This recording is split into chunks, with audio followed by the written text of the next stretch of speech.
क्या आप class 10th के विद्यार्थी हैं और अपना बोर्ड का एग्ज़ाम 2023 में देने जा रहे हैं? तो ये वीडियो आपके लिए बहुत ही ख़ास है, क्योंकि इस वीडियो में वही क्वेश्चन को लाया हूँ जो आप अपने बोर्ड एग्ज़ाम में एक अच्छे अंक ला सकें।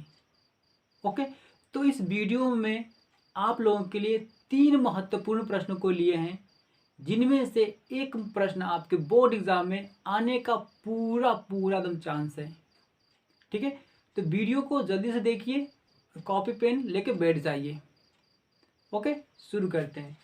आइए देखिए, इस वीडियो में हम लोग देखेंगे class 10th NCERT math board exam 2023 के लिए 4 अंक वाले 3 महत्वपूर्ण प्रश्न को। और ये जो 3 महत्वपूर्ण प्रश्न है ना, वो आपका अध्याय 1 से है। इसका नाम क्या है? वास्तविक संख्याएं।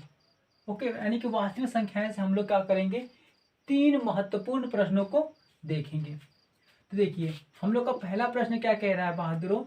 कह रहा है कि संख्या 6, 72 और 120 का अभाज्य गुणनखंडन विधि द्वारा HCF और LCM ज्ञात कीजिए।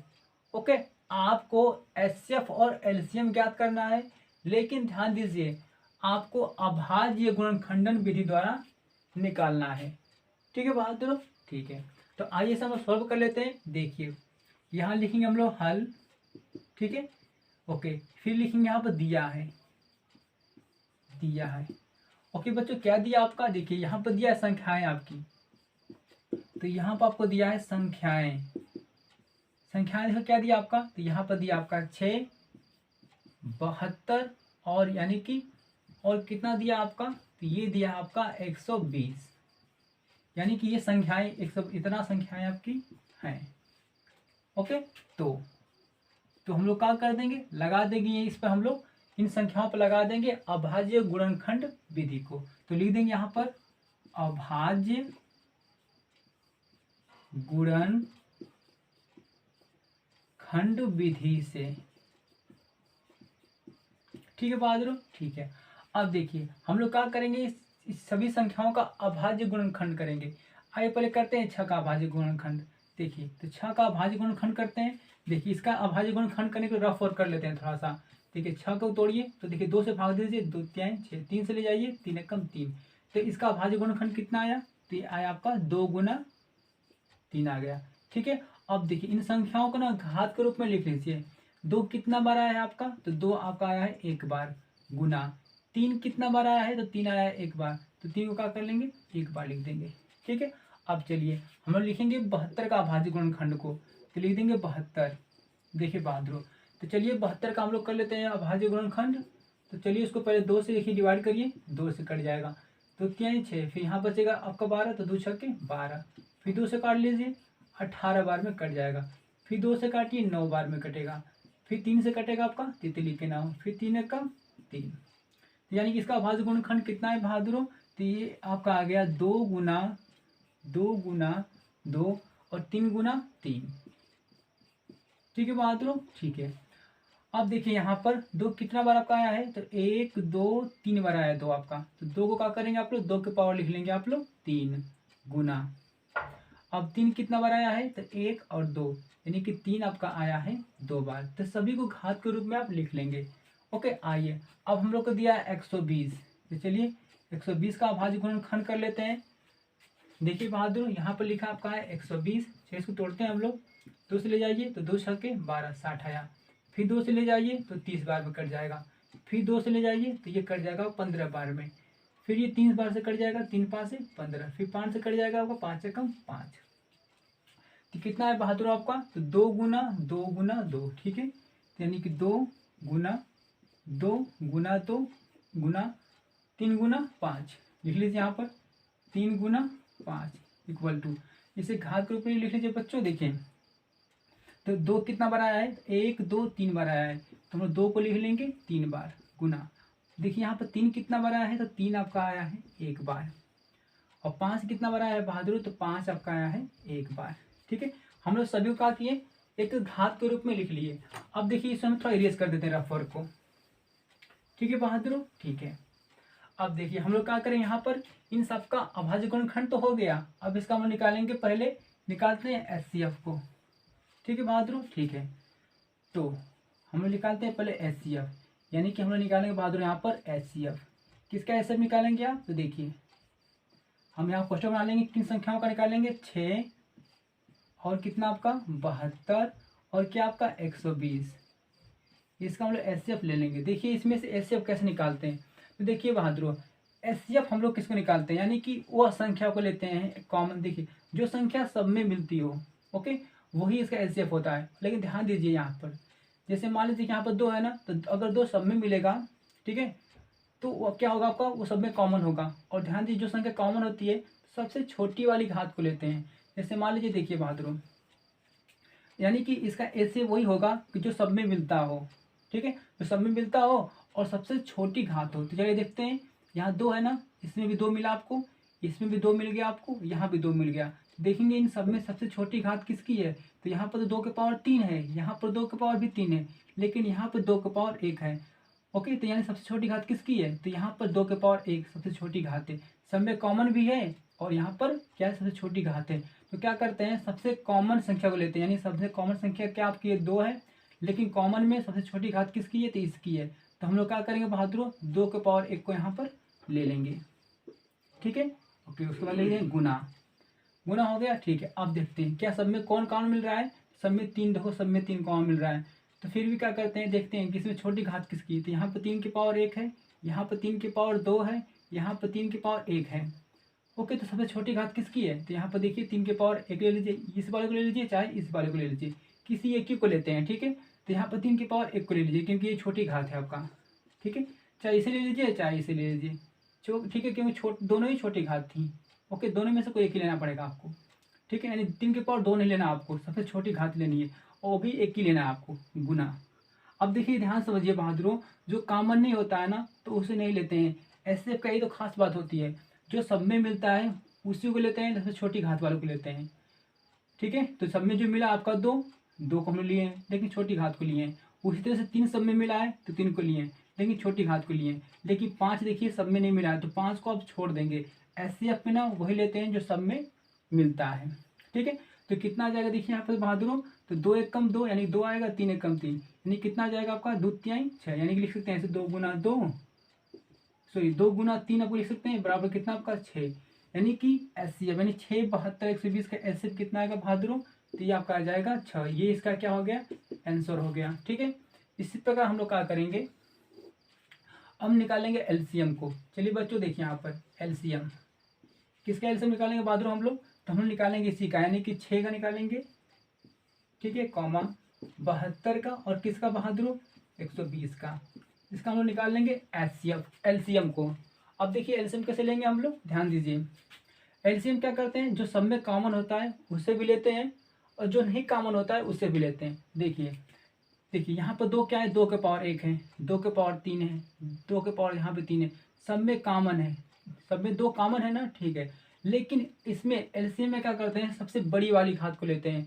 किसको लेते हैं बहादुर, सबसे बड़ी वाली घात को लेते हैं, ठीक है। आइए थोड़ा इक्वल टू यहाँ पर लगा लेते हैं। देखिए सबसे बड़ी वाली घात कौन सी है, 2 के पावर यहाँ पे 1 है, 2 के पावर 3 है, 2 के पावर 3 है, तो 2 के सबसे बड़ी वाली घात कौन सी है, 2 के पावर 3 है। तो यहाँ पर हम लोग क्या करेंगे, 2 के पावर 3 को ले लेंगे, किसी एक ही को लेना पड़ता है, सब में जो कॉमन होती हैं, ठीक है, ठीक है बहादुर, गुना कर लीजिए। अब देखिए 3 क्या सब में मिल रहा है क्या, हाँ 3 के पावर 1 है, 3 के पावर 2 है, 3 के पावर 1 है, सब में 3 कॉमन है, लेकिन सबसे बड़ी वाली घात लेते हैं। LCM में सबसे बड़ी वाली घात लेते हैं, तो 3 के पावर यहाँ पर 2 बड़ा है ना, 3 के पावर 2 को ले लेंगे, गुना। अब देखिए 5, क्या सब में 5 मिल रहा है, नहीं मिल रहा है, तो LCM की खास बात होती है जो नहीं मिलता है उससे भी लेते हैं। तो 5 किसी में नहीं मिला है ना, तो भी 5 को हम ले लेंगे, यानी कि जो नहीं मिलता है उसको भी लेते हैं, ठीक है बहादुर, ठीक है। आगे देखिए 2 के पावर 3 है ना, तो 2 को कितना बार लिखेंगे, 3 बार लिखेंगे, तो 2 गुना 2 गुना 2, तो 2 2 दुना के 4, 4 दुना के 8, यानी कि 2 के पावर 3 का वैल्यू कितनी आएगी आपकी, 8 आएगी। 3 के पावर 2 है ना, 3 को कितना बार लिखेंगे आप, 2 बार लिखेंगे, 3 गुना 3 यानी कि तितली के 9 आ जाएगा आपका। और 5 के पावर 1 है तो 5 से कम 5, सिर्फ 5 मिलेगा आपको। अब देखिए बहादुर यहाँ पर देखिए 8 से गुणा करेंगे 9 में, तो 8 9 72, जब 72 में गुणा करेंगे 5 से तो ये बच्चों आपका आ जाएगा कितना आपका, ये आपका आ जाएगा 360। कितना आ जाएगा बहादुरों? 360। और यही इसका क्या होगा? आंसर होगा। यानी कि इस क्वेश्चन का जो एलसीएम होगा, ठीक है बहादुरों, जो एलसीएम होगा वो होगा 360 और जो एचसीएफ होगा वो होगा आपका 6। ओके, तो ये आपके बोर्ड एग्जाम के लिए क्वेश्चन बहुत ही इंपॉर्टेंट है। ओके, तो यदि से इसको आप रिपीट कर लीजिए एक बार इसको, ठीक है। देखते हैं हम लोग नेक्स्ट क्वेश्चन को। तो हम लोग का जो अगला प्रश्न कह रहा है बहादुरों, वो कह रहा है 441, 567 और 693 का एचसीएफ ज्ञात करने के लिए यूक्लिड विभाजन एल्गोरिथ्म का प्रयोग कीजिए। ओके, तो आपको इन संख्याओं का एचसीएफ निकालना है, लेकिन यूक्लिड विभाजन एल्गोरिथ्म का प्रयोग करके। तो कोई दिक्कत नहीं है, हम लोग इसको सॉल्व कर देते हैं। ये बहुत ही आसान सवाल है बहादुरों। देखिए यहाँ पर लिखेंगे हम लोग हल, ठीक है। और देखिए सबसे पहले हम लोग क्या करते हैं, जो संख्याएं दी हुई है ना उन्हें पहले मान लीजिए। और देखिए जो संख्या सबसे बड़ी है ना उसको ए मानिए, जो बड़ी है उसे बी मान लीजिए, जो सबसे छोटी है उसे सी मान लीजिए। ओके, सबसे आपका बेस्ट तरीका यही है। तो हम लोग पहले मान लेंगे कि माना ए बराबर क्या मानेंगे बच्चों? सबसे बड़ी संख्या इसमें कौन सी है? तो 693। तो 693 को क्या करेंगे? ए मान लेंगे। कॉमा कर लीजिए। बी कितना है बहादुरों? तो बी यानी कि जो इससे जो छोटा है, इससे छोटा क्या है?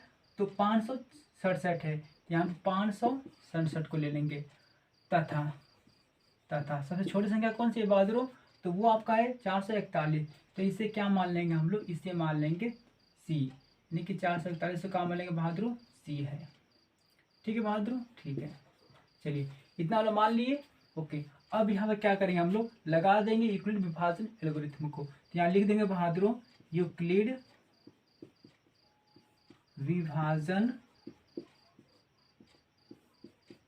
एल्गोरिथ्म से।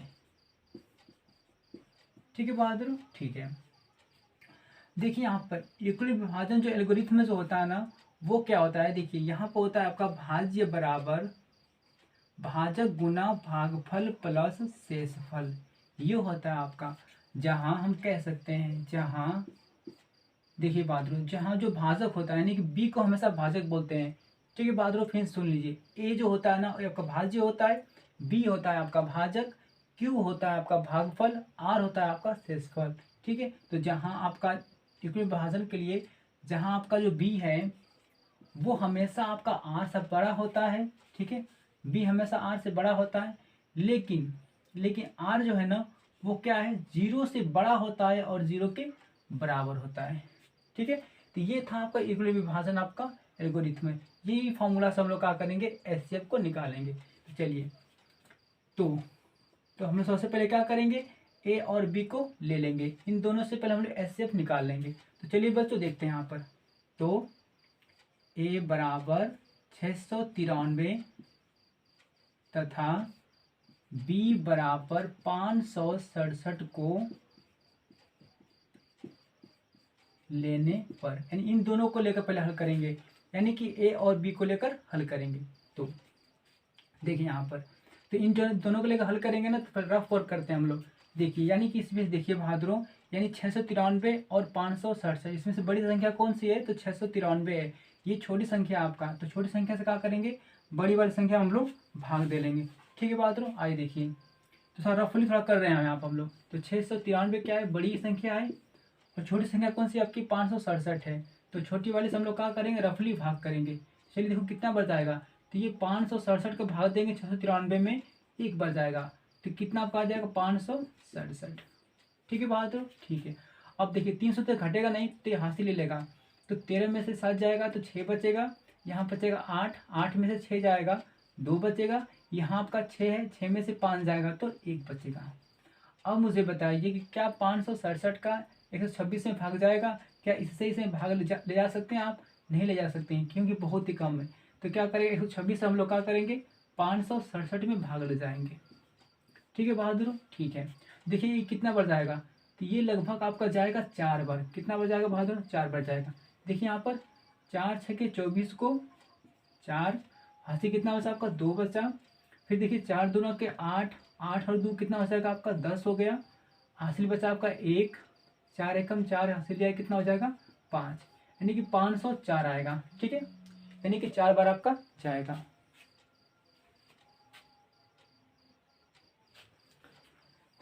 देखिए बहादुर यहाँ पर घट्टे के पास 7 में से 4 जाएगा तो 3 बजेगा आपका। और यहाँ पर देखिए 6 का तो 6 उतार देंगे, 0 का त्यों, और 5 में से 5 जाएगा तो कुछ नहीं बचेगा। ठीक है, यानी 63 बच गया। अब मुझे बताइए क्या 63 में 126 का भाग जाएगा? तो नहीं जाएगा। देखिए बहादुरों, तो हम लोग 63 से क्या करेंगे, 126 में भाग लेके जाएंगे। देखिए जब 63 से 126 में भाग ले जाएंगे तो ये जाएगा आपका 2 बार में। देखिए 2 तिहाई 6 और 2 छक्के 12, यहाँ पर आपका आ गया 0।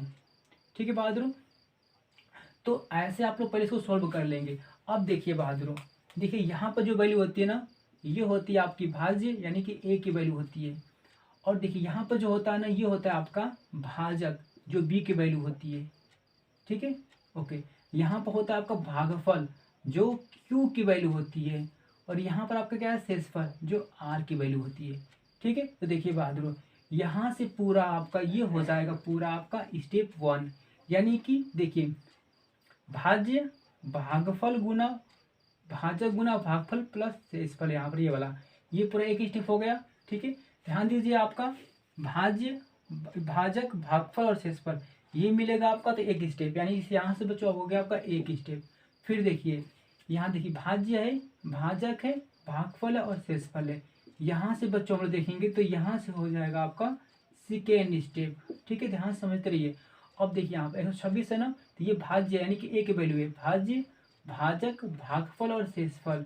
यहाँ से हो जाएगा बहादुर आपका थर्ड स्टेप, यानी 3 स्टेप में क्या करेंगे आप, यहाँ से जो एसएफ होगा ना वो 63 होगा आपका, तो 3 स्टेप में एसएफ निकाल लेंगे आप। ठीक है, चलिए ये रफली था आपका, आपको तो लगाना एक एल्गोरिथम में से, तो हम लोग क्या करेंगे, इसी फॉर्मूले में लाकर इसको बारी बार से रखेंगे। देखिए बहादुर यहाँ पर लिख लेते हैं पहले हम लोग चरण फर्स्ट। देखिए चरण फर्स्ट हम लोग क्या करेंगे, यहाँ पर ए कितना आपका है 693, तो रख लीजिए 693 इक्वल टू, देखिए यहाँ पर भाजक गुना भागफल, यानी कि बी गुना क्यू है। तो भाजक देखिए कितना आपका है, तो 567 है, गुना क्यू कितना है 1 है, एक रख लेंगे, प्लस आर कितना आपका है तो 126 है। ठीक है, अब मुझे बताइए क्या यहाँ पर आर बराबर आपका 0 है, क्या आपका शेषफल 0 है? तो कहेंगे नहीं है। ठीक है, जब तक आपका शेषफल 0 ना आ जाए तब तक आपका एसएफ नहीं आएगा। ठीक है बहादुर, ठीक है। हम लोग देखते हैं चरण, यहाँ पर कौन से चरण को, सेकेंड चरण को। देखिए सेकेंड चरण में फिर खोजिए भाज्य, तो भाज्य इसमें क्या आपकी बात 567 है, तो यहाँ लिख लेंगे 567 इक्वल टू, देखिए भाजक गुना भागफल, तो भाजक कितना 126 है और भागफल कितना है 4 है, तो 126 गुना आपका 4 और प्लस कितना हो जाएगा शेषफल आपका आपकी बात 63। तो ये बहादुर हो गया आपका सेकेंड स्टेप। ठीक है, अब मुझे बताइए कि यहाँ पर आपका 0 है, आपका क्या शेषफल 0 है? तो बोलेंगे नहीं है, तो मेरे बहादुर यहाँ पर फर्स्ट स्टेप हो गया आपका। ठीक है, यहाँ से हम लोग सेकेंड स्टेप ले लिए। अब देखेंगे थर्ड स्टेप को, ले लीजिए बच्चों, यहाँ पर चरण आपका आ गया थर्ड। अब देखिए यहाँ पर भाज्य कितना है बहादुरों, तो भाज्य 126 है आपका, तो यहाँ पर ले लेंगे 126 इक्वल टू। ठीक है, अब देखिए भाजक गुना भागफल, भाजक कितना आपका है ये 63 है आपका, गुना भागफल कितना आपका है तो 2 है, प्लस शेषफल कितना आपका है 0 है। अब मुझे बताइए क्या आर बराबर आपका 0 है? तो आप कहेंगे हाँ 0 है आर बराबर। तो जब आपका आर बराबर 0 आ गया बहादुरों ना, ठीक है, तो आप कह सकते हैं यहाँ पर कि इसका जो एसएफ कितना होगा आपका 63 होगा, यानी कि हम कह सकते हैं यहाँ पर कि अतः यानी इन दो संख्याओं का, यानी कि 693 का और 567 का, इन दोनों का एचसीएफ, यानी कि 693 कॉमा 567, इन दोनों का संख्याओं का एचसीएफ कितना होगा बहादुरों? ये हो जाएगा आपका 63, क्योंकि जो सबसे छोटी संख्या होती है ना, इन सभी संख्याओं को पूरा डिवाइड कर दिए, 0 आ गया है, तो जो भाजक होता है ना, जब आपका शेषफल 0 आ जाए तो जो भाजक होता है वही होता है आपका एचसीएफ। तो बहादुर इन दोनों संख्याओं का एचसीएफ कितना आपका आया 63 आया। ठीक है, आगे आपको आता 63। ठीक है, अब देखिए क्या करेंगे हम लोग कि इस एचसीएफ को लेकर हम लोग क्या करेंगे, इस सी वाले से हम लोग दोनों से आपस में, यहाँ पर अभी क्या करेंगे, दोनों से आपस में सॉल्व करेंगे। ठीक है, चलिए रफल को थोड़ा मिटा देते हैं बहादुर। देखिए इसको थोड़ा मिटाते हैं हम यहाँ से। बस आपका आंसर आने वाला है, आप बिल्कुल मत घबराइए, बहुत ही आसान तरीके से सवाल को सॉल्व करेंगे। देखिए बहादुर, अब हम लोग क्या करने वाले हैं, अब देखिए बहादुर, अब एचसीएफ कितना मिल गया आपको 63, और कितना सी कितना मिला आपको 41। इन दोनों को साथ में हम लोग क्या करें बहादुर, अब ले लेंगे, ठीक है। अब देखिए, आप चाहेंगे यहाँ पर बहादुर कि यहाँ पर दिया 63 ना, इससे 63 मिल गया आपको, चाहेंगे तो इसको मान सकते हैं कि कितना है, डी है आपका। आप मान सकते हैं, जैसे कि आप ए माने थे 693, बी माने थे 567, सी कितना माने थे 441। तो उसी तरह से बेटा आप लोग ना इस 63 का मान सकते हैं, डी मान सकते हैं। तो मान सकते हैं ऐसे करके, माना डी, डी कितना है बहादुर आपका 63 है, 63 है, ठीक है, 63 है। यानी कि डी 63 मान लीजिए, डी को और किसको ले लेंगे हम लोग, सी को। इन दोनों को लेकर हम लोग हल करेंगे, और हल करने के बाद जो एचसीएफ आएगा वही इसका प्रश्न का आंसर होगा, ठीक है बहादुर। चलिए देखिए, तो अब C बराबर 441 तथा D बराबर 63 लेने पर, ठीक है बहादुर, यानी कि D के ले लें वैल्यू को और ले लिए C के वैल्यू को। इन दोनों से अब जो आंसर आएगा, एचसीएफ जो आएगा वही इसका आंसर होगा लास्ट। तो देखिए यहाँ पर, तो फिर इक्वल विभाजन हल करेंगे हम लोग इक्वल विभाजन क्या होता है जानते हैं सब लोग, यहीं पर होता है आपका ए बराबर बी क्यू प्लस आर, इसी पर रखेंगे हम लोग, ठीक है। चलिए सबसे पहले हम लोग क्या करें बहादुर, यहाँ पर देखिए ये डी 63 क्या आपका छोटा है, ये 41 क्या है 441 बड़ा है, तो हम लोग का रफली थोड़ा सा कर लेते हैं, यानी कि 441 हम लोग क्या करेंगे बहादुर, ये छोटी वाली संख्या सबसे पहले भाग दे लेते हैं। देखिए कितना बढ़ जाएगा आपका, तो ये लगभग कब जाएगा आपका 7 बार, तो 7 तरीके 21, आपका हासिल बचा 2, और 7 छक 42 और 2 हो जाएगा आपका 44, यानी कि पूरा पूरा कट गया, यानी कि ऐसे कितना आपका आ गया 63, ठीक है। लेकिन आप लिखना पड़ेगा ऐसे, चरण फर्स्ट। अब चलो फर्स्ट में क्या लिखेंगे बाद, देखिए भाज्य, इसे भाज्य कितना आपका है 441, यानी कि 441 इक्वल टू भाजक कितना है बहादुर, तो भाजक है आपका 63 गुणे भागफल कितना आपका है 7 है आपका, प्लस शेषफल कितना है बहादुर, तो 0 है। अब मुझे बताइए यहाँ पर कि क्या यहाँ पर आपका r बराबर 0 है, तो कहेंगे हाँ है r बराबर 0। तो आपका जो भाजक होता है ना बहादुर, जो भाजक होता है वही इसका एसएफ होता है। जब लास्टली आपका क्या आ जाए, शेषफल आपका 0 आ जाए, तो जो भाजक होता है वही इसका क्या होता है आंसर होता है। तो लिख सकते हैं हम करके कि अतः एचसीएफ किसका एचसीएफ बहादुर, देखिए 441, 63, इसका एचसीएफ कितना आएगा बहादुर, ये आ जाएगा आपका 63, ठीक है। इसका एचसीएफ कितना आपका आ गया, दोनों संख्याओं का 63 आ गया। तो लिख सकते हैं अतः हम कह सकते हैं बहादुर, अतः संख्याएं कितना था हम लोग का, देखिए 441, 567 और 693, इन सबका इससे पता है कितना आ जाएगा बहादुर, ये आपका 63 आ जाएगा, ठीक है। चलिए तो लिख सकते हैं अतः संख्याएं 441, 567 तथा क्या था आपका एक लास्ट संख्या है आपकी 693 का एचसीएफ 63 होगा, ठीक है बहादुर। तो इन सबका एचसीएफ कितना होगा आपका 63 होगा, यही से क्या होगा आंसर, ठीक है। ये बेटा रफ वर्क था आपका, ठीक है बहादुर। तो समझ पाए आप लोग। तो पहले देखिए रिपीट अगेन, एक बार फिर से दोहरा देते हैं। देखिए सबसे बड़ी संख्या थी आपकी ए, तो सबसे बड़ी संख्या को ए मानेंगे, उससे छोटी संख्या को बी मानेंगे, सबसे छोटी संख्या को हम लोग सी मानेंगे, ठीक है। तो हम लोग क्या करेंगे, इक्वल विभाजन एल्गोरिथम का प्रयोग करेंगे, ठीक है।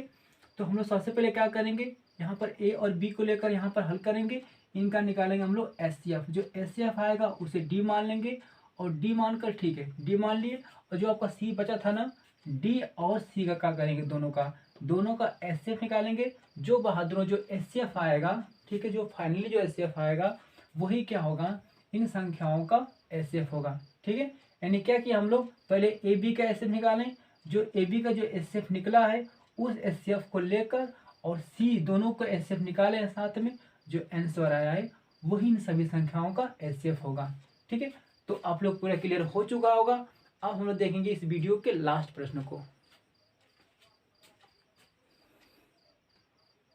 तो देखिए बहादुरों, हम लोग देखते हैं लास्ट प्रश्न को। प्रश्न कह रहा है आपका संख्याओं 4 के पावर n पर विचार कीजिए जहां n एक प्राकृतिक संख्या है। यानी कि n क्या है बहादुरों, n एक नेचुरल नंबर है। n बराबर 1 2 3 4 5 कुछ ही मान सकते हैं। तो n एक क्या है, प्राकृतिक संख्या है। आपको क्या करना है, जांच कीजिए कि क्या n का कोई ऐसा मान है, यानी कि n का कोई ऐसा मान है जिसके लिए 4 के पावर n अंक शून्य पर यानी कि 0 पर समाप्त होता है। ठीक है बहादुरों, आपको देखिए थोड़ा रफली थोड़ा समझाते हैं आपको। देखिए यहाँ पर रफ कार्य रहेगा आपका, ठीक है, थोड़ा समझिए। यहाँ पर आपको कह रहा ना कि n क्या है, एक प्राकृतिक संख्या है। जैसे n बराबर 1 रख लीजिए, 2 3 4 5 ऐसे करके n एक प्राकृतिक संख्या हो गया आपका। ठीक है, आपको बताना ना कि 4 के पावर n अंक, यानी कि 4 के पावर n अंक, यानी कि ऐसा कोई मान है क्या जिसको रखने पर 0 समाप्त हो।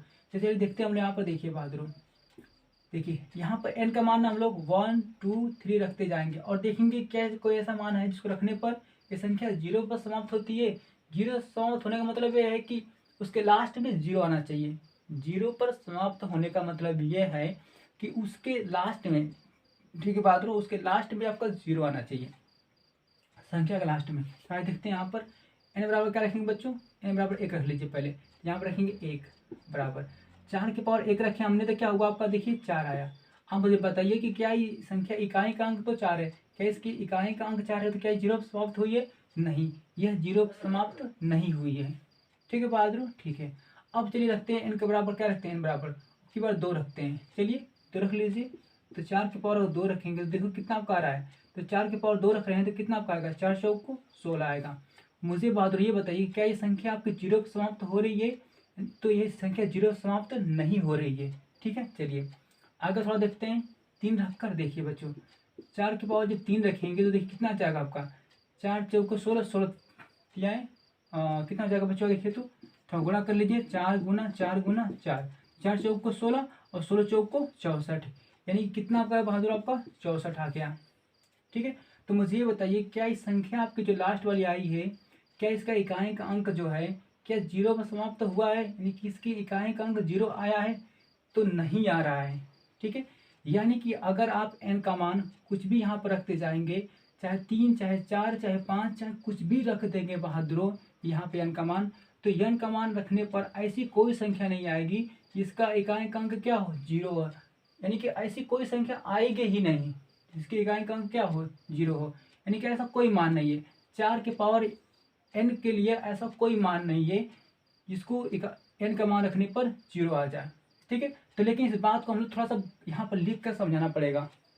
ठीक है, बात लिख कर आपको समझाना पड़ेगा। ठीक है, आइए थोड़ा सा और रफ देख लीजिए, रफ कार्य देखिए बहादुर, थोड़ा रफ कार्य और समझ लीजिए।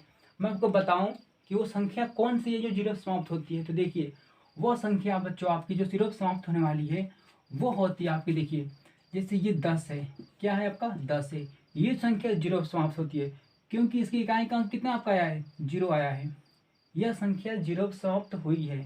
ठीक है, अब देखिए इसकी खास बात क्या है इस संख्या का, कि अगर इसका हम लोग अभाज्य गुणनखंड करेंगे तो देखिए इसके अभाज्य गुणनखंड में कितना आ रहा है आपका, 5 आ रहा है। कितना आ रहा है, 5 आ रहा है। ठीक है, और एक इसकी खास बात एक और है कि अगर इस संख्या को हम लोग, अगर इस 10 को हम लोग क्या करेंगे, अगर 5 से भाग देंगे तो क्या होगा, ये संख्या पूरी पूरी क्या हो जाएगी, कट जाएगी, यानी कि 2 बार भाग जा रहा है। ठीक है, पहली बात क्या समझ गए, जो संख्या 0 पर समाप्त हो रही है तो उसका हम लोग अभाज्य गुणनखंड करेंगे तो उसके अभाज्य गुणनखंड में कितना आएगा, 5 आएगा।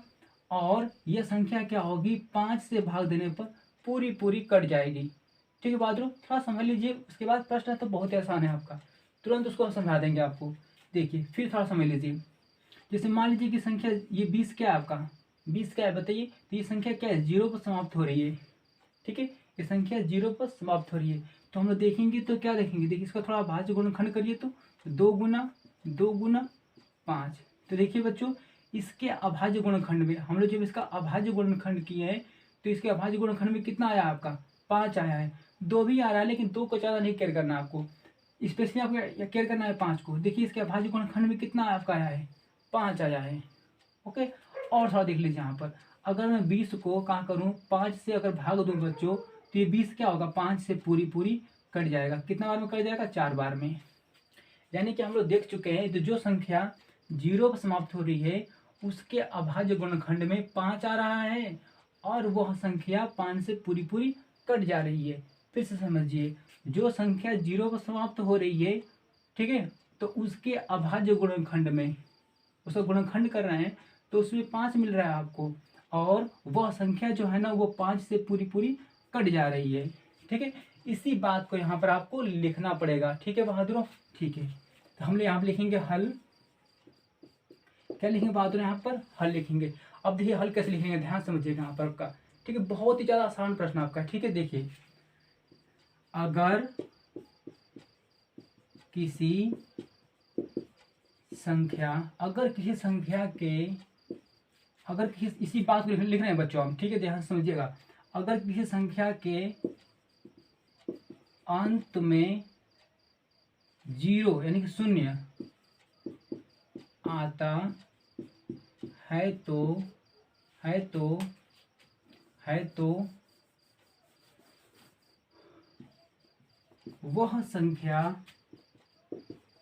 वह संख्या 5 से पूरी पूरी विभाजित होती है। यानी कि देखिए बच्चों, अगर किसी संख्या के अंत में 0 आता है ना, 0 आता है, तो वह संख्या 5 से पूरी पूरी कट जाएगी। ठीक है, पूरी पूरी विभाजित होती है। अर्थात हम कह सकते हैं अर्थात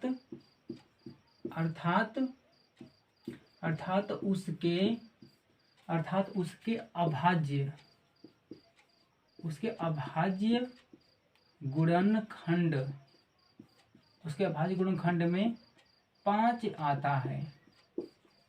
ठीक है बहादुरों, अब जैसे समझाएं आपको कि जो संख्या 0 पर समाप्त होती है वह संख्या क्या होगी 5 से पूरी पूरी कट जाएगी, और उसके अभाज्य गुणनखंड में कितना आपका आएगा 5 आता है। ठीक है, तो अब देखिए ध्यान से यहाँ पर। तो देखिए ये संख्या क्या थी आपकी 4 के पावर n थी ना, ले लीजिए इसको, तो हम ले लेंगे 4 के पावर n। अब 4 के पावर n का हम लोग क्या करेंगे अभाज्य गुणनखंड करेंगे और देखेंगे कि क्या इसके अभाज्य गुणनखंड में आपका 5 आया है। अगर अभाज्य गुणनखंड में 5 आएगा तो हम कह सकते हैं कि ये संख्या 0 समाप्त होगी।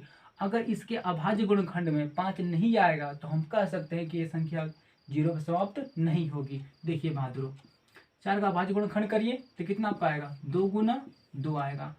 4 का अभाज्य गुणनखंड 4 को तोड़ेंगे तो 2 गुना 2 आएगा। इसके पूरे का पावर कितना है बच्चों, तो आपका n है, हम लोग n यहाँ पर लगा लेंगे। n लग गया आपका, ठीक है, इक्वल टू। अब देखिए बेटा जो n है ना ये क्या है, n आपका 2 के पावर भी आएगा और इस 2 के पावर भी आएगा, यानी कि 2 के पावर n गुना 2 के पावर n। यानी कि हम लोग 4 के पावर n का जब अभाज्य गुणनखंड किए हैं तो देखिए इसके अभाज्य गुणनखंड में 5 बिल्कुल नहीं आया है। इसके अभाज्य गुणनखंड में 5 नहीं आया है, तो यह संख्या क्या होगी आपकी 0 पर समाप्त नहीं होगी। इसी बात के नीचे आप लोग को लिखना पड़ेगा। तो लिख सकते हैं हम लोग बच्चे यहाँ पर कि यहाँ 4 के पावर n के अभाज्य गुणनखंड में 4 की पावर n के अभाज्य गुणनखंड में 5 नहीं आया है। 4 के अभाज्य गुणनखंड में 5 नहीं आया है, अर्थात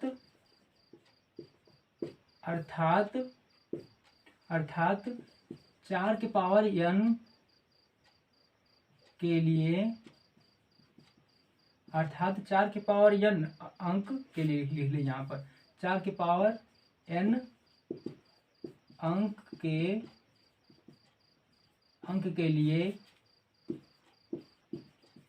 ऐसी कोई संख्या नहीं है। यानी कि 4 के पावर n अंक के लिए ऐसी कोई संख्या नहीं है